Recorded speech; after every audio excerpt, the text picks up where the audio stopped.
So it is a, from mathematical point of view, Smith chart. Smith chart is nothing but a simply representation of all complex impedances. All complex impedances with respect to the coordinates defined by the reflection coefficient. As we have said, reflection coefficient, as it is a complex quantity, we can write it as real part plus j imaginary part. So for different values of load impedances, complex impedances value, we will get different reflection coefficient. So it is simply, Smith chart is nothing but a simply representation of all possible complex impedances. All possible complex impedances with respect to the coordinates defined by this gamma r and gamma I. It is nothing but x plus jy. So x-axis is nothing but this gamma r axis, and this y-axis is nothing but the imaginary axis. So this is the imaginary axis, and this part is real axis. So the reflection coefficient at the load end, as we can define, it is nothing but the ratio of reflected voltage to incident voltage. So if you find the expression, it is nothing but ZL minus Z0 by ZL plus Z0. And as it is a complex quantity, we can write it in the form of magnitude as well as the phase angle. So this is polar form, this is the rectangular form.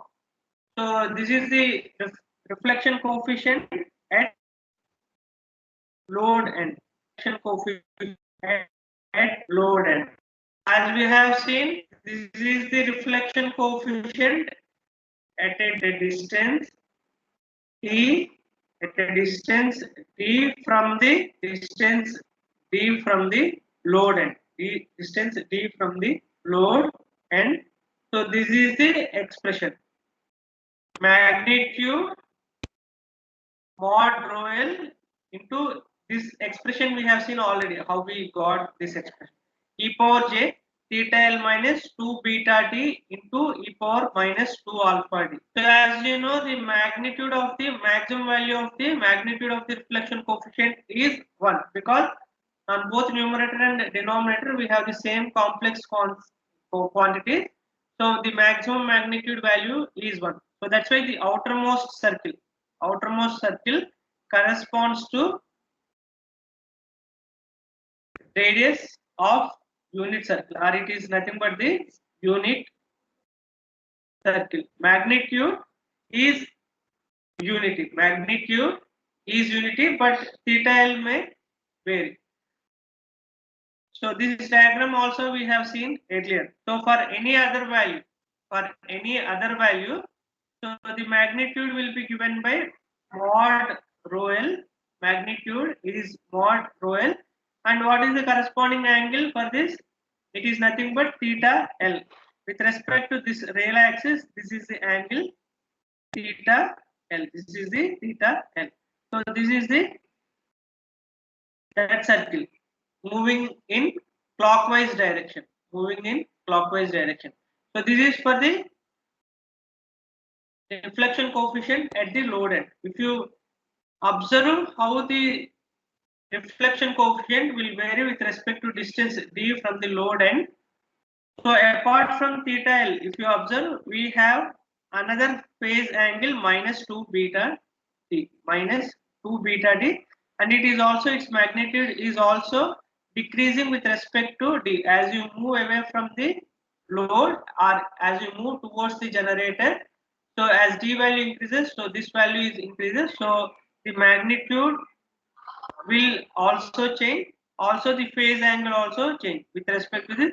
It is theta L minus 2 beta d. Phase angle also will change and the magnitude also will change. So this is how the reflection coefficient value and phase angle will be represented with respect to the real axis and imaginary axis.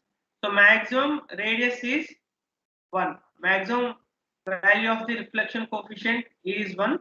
So this is the outermost circle, right? This is the outermost circle. For all others, we will have the reflection coefficient value always less than or equal to 1. Maximum value 1. For all other cases, it will be less than 1, right? Then we will see how to construct the Smith chart, how to get the Smith chart. So the goal of this Smith chart is to identify all possible impedances on the domain of the existence of the reflection coefficient. So what is the domain? As we have said, the magnitude will always less than or equal to 1. So in that domain, we will identify what are the possible impedances that we can match. So this is the impedance expression, right? Impedance expression is nothing but Z is equal to Z naught into 1 plus gamma D by 1 minus gamma D. Or if you substitute the expression for gamma D, it is nothing but 1 plus gamma L into e power minus 2 gamma D by 1 minus gamma L into e power minus 2 gamma D. So this is nothing but the normalized impedances. In last class, we have discussed what is normalized impedance and admittance, right? Before previous two classes, we have discussed what is normalized impedance. If you divide the impedance with characteristic impedance, we define the impedance, divide the impedance with respect to characteristic impedance, it is nothing but normalized impedance. So why we are taking normalized impedance means, so Smith chart will be uniform. Smith chart will be, we have to use the same Smith chart for different transmission lines, right? Different transmission lines. The Smith chart will be same. We have to use the same Smith chart. So why we are taking the normalized impedance means, for different transmission line, we will have different characteristic impedance, right? For different transmission line, we will have different characteristic impedance values. So that is why, in order to make it uniform, so we will divide the impedance with the characteristic impedance, so that we will get uniform values for the normalized impedance. So whatever may be the transmission line, so if you divide with the characteristic impedance, we will get uniform value. We will get uniform value. Otherwise, it is not possible to represent on the Smith chart. It is not possible to represent or to find the values on the Smith chart. So whenever you are solving a problem by using Smith chart, so you first of all you have to find the normalized impedance. Normalized impedance is nothing but you have to divide the impedance with the given characteristic impedance value Z0, and those values we will match on the Smith chart. So from this expression, the normalized impedance is nothing but, so normalized impedance are always represented with small letters. Small letters. So this is small z. This is small z. These are capital Z. So that is equal to 1 plus gamma L e power minus 2 gamma D by 1 minus gamma L into e power minus 2 gamma D. So if we simply substitute D is equal to 0, that means D is equal to 0 means it is at the D is equal to 0 means it is at the load end. D is equal to 0 means load end. So Z normalized impedance. Now this in place of Z, as it is, we are calculating at the load end. So in place of Z, we have made at load end, it is nothing but the load impedance. So ZL by Z0, and the complex this is nothing but, if you substitute D is equal to 0, it is 1 plus gamma L by 1 minus gamma L. So this is the relation between normalized impedance and the reflection coefficient at load end. Z is equal to 1 plus gamma L by 1 minus gamma L. And this, if you cross multiply and if you simplify, if you cross multiply, if you take common, The reflection coefficient in terms of normalized impedance is nothing but Z minus 1 by Z plus 1. So this is the relation between normalized impedance and the reflection coefficient at the load end. This is the relation between reflection coefficient at the load end, reflection coefficient at the load end, and normalized impedance. So small z is nothing but normalized impedance. Small z is nothing but normalized impedance. Normalized impedance. So this is the relation, right? So I am moving to the next slide. So this expression we have seen just now. Reflection coefficient is equal to Z minus 1 by Z plus 1. This is the normalized impedance.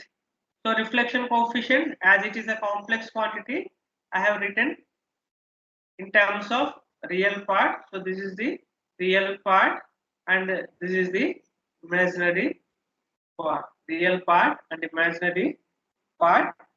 So, and the load impedance. This expression also we have seen ZL by Z0. Now in place of ZL, I am taking complex impedance RL plus JXL. RL plus JXL, and the denominator we have the characteristic impedance. I am separating these two terms. So RL by Z0, RL by Z0 plus JXL by Z0.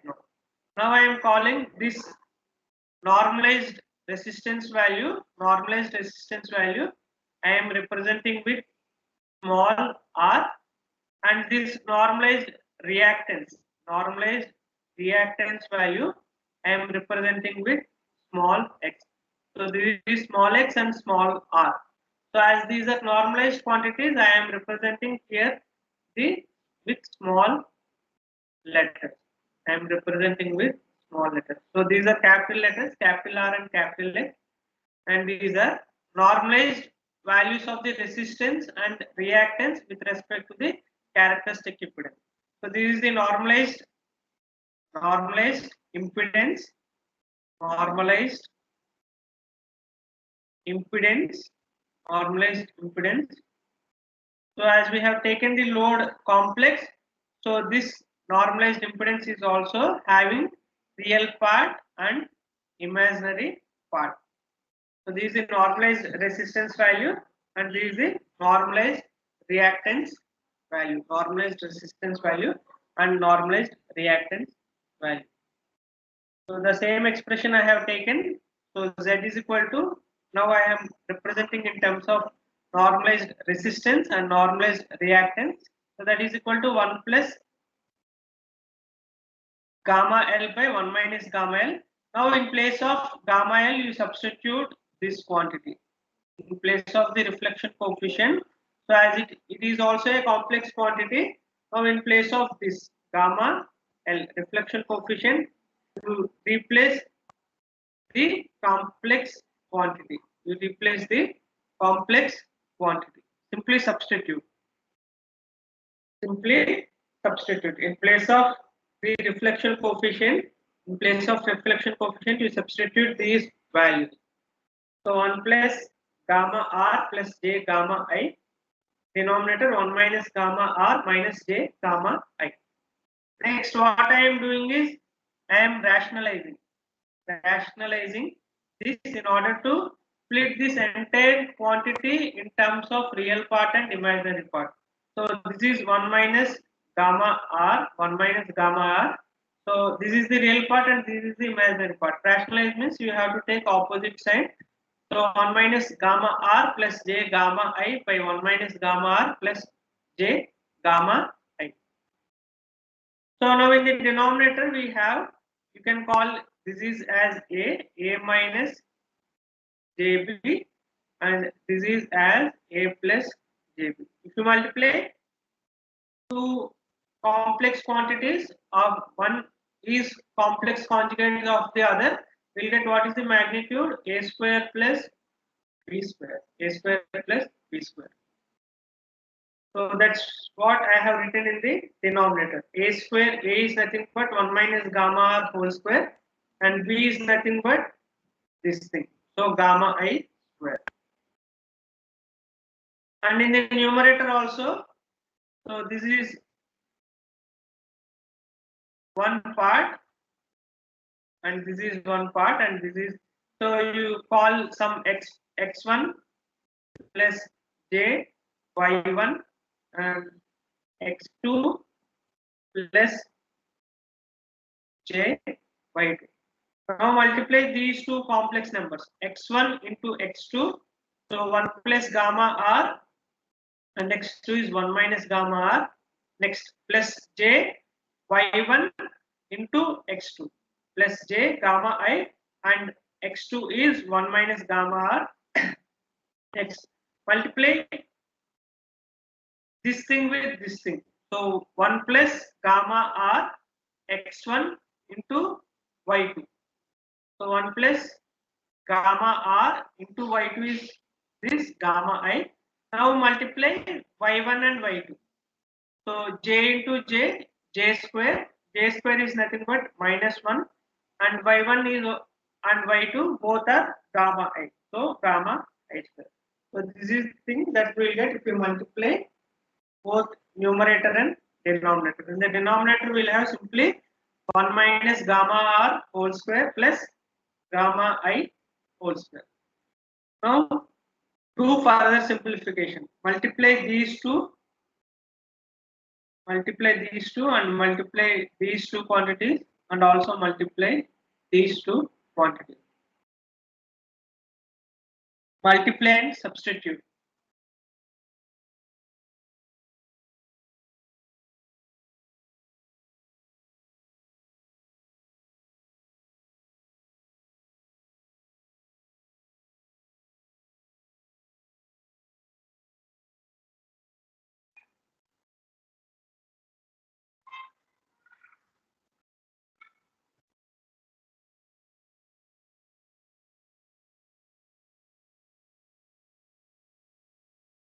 Right? Is it clear? So now multiply. So again here it is a plus b into a minus b. A square minus b square. A plus b into a minus b is nothing but a square minus b square plus j gamma I plus j gamma I if you multiply, and here if you multiply you will get minus j gamma I into gamma r.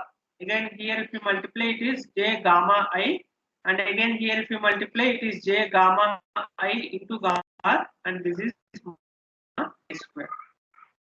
So we have one quantity minus j gamma I gamma r quantity plus j gamma I gamma. So both these terms will get cancelled, right? Both these will get cancelled, and the real part left out is 1 minus gamma r square and minus gamma I square. So this is the real part in the numerator.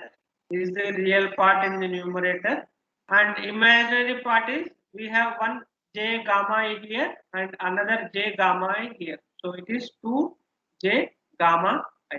So this is the real part in the numerator, and this is the imaginary part in the numerator.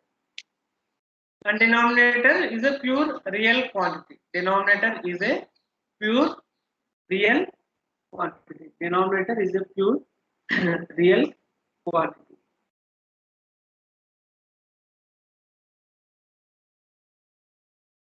Right?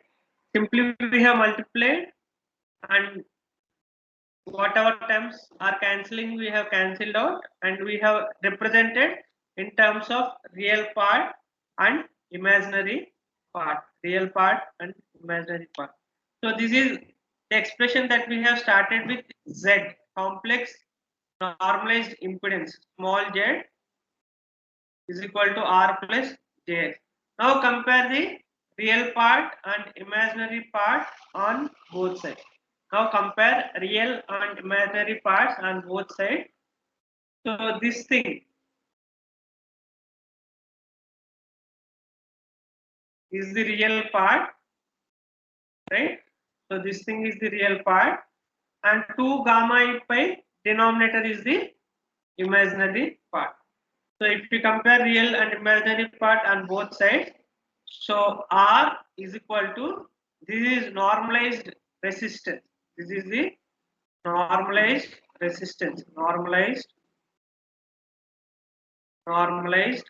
resistance. Normalized resistance. It is nothing but capital RL by Z naught. And similarly, this is reactance, normalized reactance, capital XL by Z.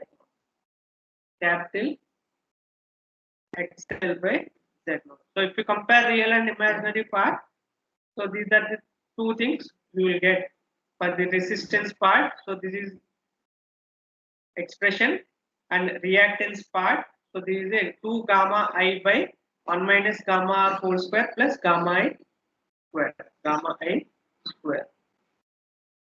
So simply compare real and imaginary part on both sides. Simply compare real and imaginary parts on both sides. So is it clear till this part?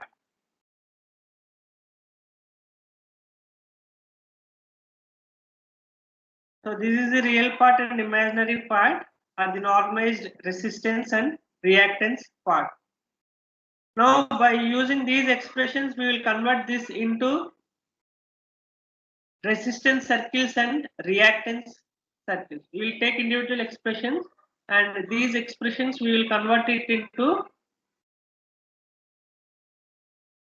expressions of the circle. What is the expression for a circle? X minus a whole square, right, plus y minus b whole square is equal to r square. This is resistance and this is radius. Don't confuse. So for this center is, what is the center? Center is nothing but a comma b, and what is the radius value? Radius value is r. This is smaller. Don't confuse. So whatever we'll have here. So this is the equation of a circle. X minus a whole square plus y minus b whole square is equal to r square. So this thing, r is nothing but the radius of the circle and the center is nothing but a comma b. Now we will convert this normalized resistance and reactance part into this form. We will convert this into this form. Now take the above equation and cross multiply.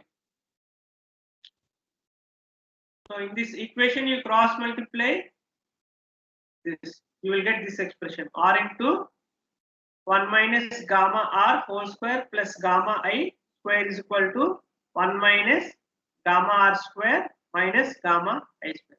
Now expand this. It is a minus b whole square, a square plus b square minus 2ab. Expand that. So a square is 1, b square is gamma r square, minus 2ab is nothing but minus 2 gamma r plus gamma I square. This thing is as it. Now multiply with r. Every time in the inside the brackets you multiply with r, and you also take this expression onto the left hand side. So the below expression you will get. Below expression you will get. Multiply with r in each term. So r plus r gamma r square minus 2r gamma r plus r gamma I square, and you take these terms to the left hand side.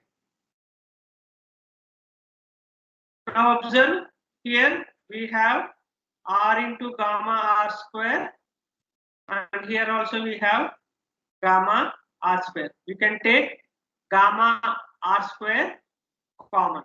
Similarly, here you have r into gamma I square, and here also you have gamma I square. You can take gamma I square as common. So if you take those terms common, so r minus 1 is this term. So if you take in these two terms gamma r square common, you will get r plus 1, and this term is as it is, and from these two terms gamma I square if you take common, you will get r plus 1. So this is the equation.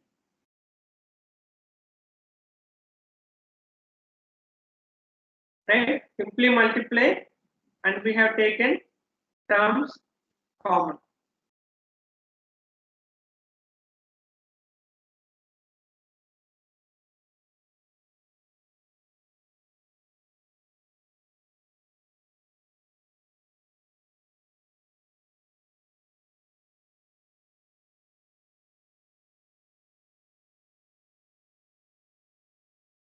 Right? I am moving to the next slide. Is it fine? So simply we have cross multiply, and we have expanded a minus b whole square, a square plus b square minus 2ab, and then we have multiplied with r. We have taken the terms. So now you divide the whole equation with r plus 1. Now this equation, if you divide with r plus 1, if you divide this equation with r plus 1, you will get r minus 1 by r plus 1. So here r plus 1 will get cancelled, this r plus 1 and this r plus 1 will get cancelled, and here you will get minus 2r by r plus 1. So this is the equation you will get. And now add 1 by r plus 1 whole square on both sides.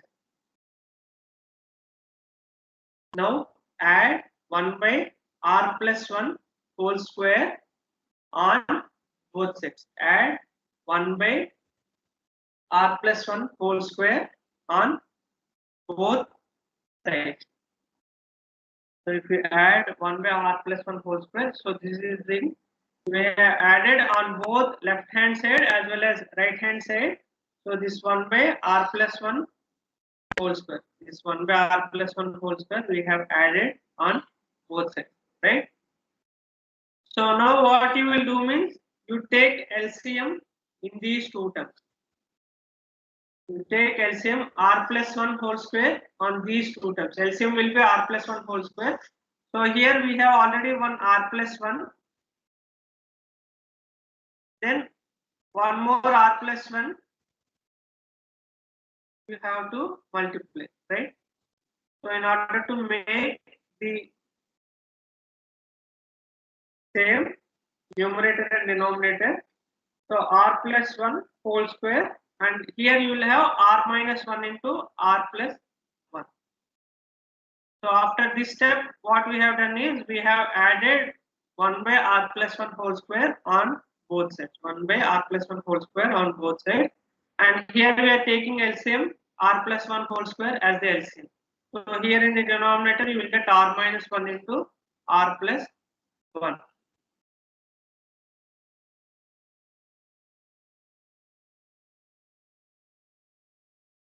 So this is the expression you will get if you take LCM r plus 1 whole square for these two terms.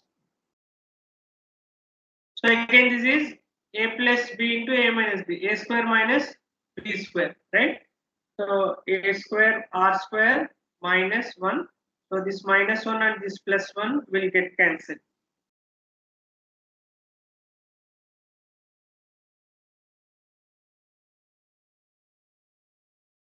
So this equation, the same equation I have rewritten in this form. Gamma r square minus 2r by r plus 1 into gamma r, and this minus 1 will plus 1 will get cancelled. So r square by 1 plus 1, 1 plus r whole square. So I have written simply r by r plus 1 whole square plus gamma I square is equal to 1 by 1 plus r whole square.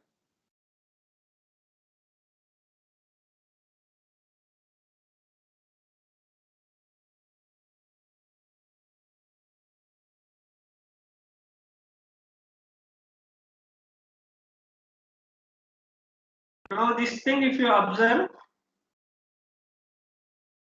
so this is A, gamma r are a square minus 2 b a plus this is b square. B is nothing but a is nothing but gamma r and b is nothing but r by r plus 1. R by r plus 1. So this thing you can write it as a minus b whole square. So gamma r minus r by r plus 1 whole square plus gamma I square is equal to 1 by 1 plus r whole square. So this thing you can write it as a minus b whole square, where a is nothing but gamma r and b is nothing but r by r plus 1. Now if you compare with our earlier expression, circle equation, x minus a whole square plus y minus b whole square is equal to radius square. Now if you compare this equation and this equation, what is the center? R by r plus 1 and b is 0 and radius is 1 by 1 plus r. So I will repeat in the next slide. So you write down this thing. You write down this equation.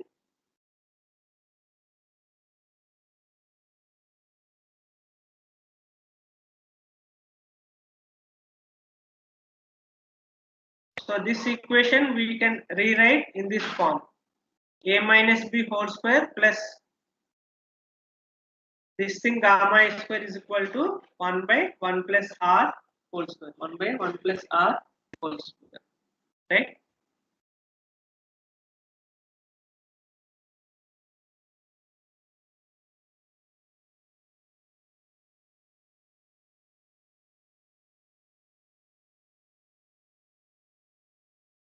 So I will stop here. We will continue from this point in the next class. If you like the video, please share, like and subscribe. Hit the bell icon to get latest video updates.